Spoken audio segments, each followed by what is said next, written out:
তথ্য প্রযুক্তি ব্যবহার করে কেউ যাতে অপরাধ করতে না পারে সেজন্য সংশ্লিষ্টদের সতর্ক থাকার আহ্বান জানিয়েছেন প্রধানমন্ত্রী শেখ হাসিনা।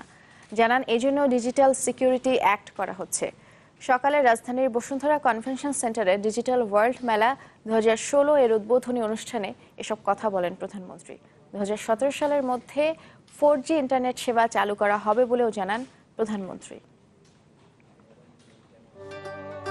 নতুন যুগের জোয়ার স্রোতে ডিজিটাল নৌকার পাল তুলে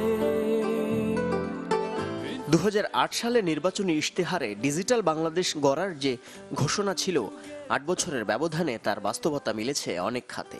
ডিজিটাল নৌকার পাল তুলে তথ্য প্রযুক্তির উন্নয়নের ফলে দেশের শিক্ষা, যোগাযোগ, অর্থনীতি সহ নানা কর্মকাণ্ডে এসেছে গতিশীলতা, খুলেছে নতুন নতুন সম্ভাবনার দ্বার। তাই তথ্য প্রযুক্তির আরও প্রসার ঘটানোর লক্ষ্যেই ডিজিটাল ওয়ার্ল্ড মেলা 2016। ক্ষুদ্র রোবট ধ্রুবর আমন্ত্রণে তথ্য প্রযুক্তির এই বৃহত্তম আয়োজন উদ্বোধন করেন প্রধানমন্ত্রী Sheikh Hasina. Her Excellency Sheikh Hasina, Member of Parliament. প্রধানমন্ত্রী জানান, বর্তমানে 5250টি ইউনিয়নে ডিজিটাল সেন্টারের মাধ্যমে 200 ধরনের সেবা দেয়া হচ্ছে। বিভিন্ন শিক্ষা প্রতিষ্ঠানে 30,000 ক্লাসরুমে মাল্টিমিডিয়া সুবিধা নিশ্চিত করা হয়েছে। ডিজিটাল বাংলাদেশ কার্যক্রম আরও এগিয়ে নিতে 2017 সালের মধ্যে 4G ইন্টারনেট সেবা চালু করা হবে বলে জানান তিনি। ইতিমধ্যে প্রায় সব উপজেলায় 3G পৌঁছে গেছে।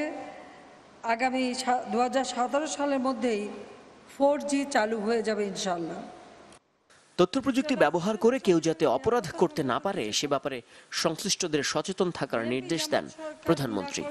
বিশেষ করে আর্থিক খাত ও গোপনীয় বিষয়ের নিরাপত্তা যাতে কোনোভাবে বিঘ্নিত না হয় সে বিষয়ে সতর্ক থাকতে হবে।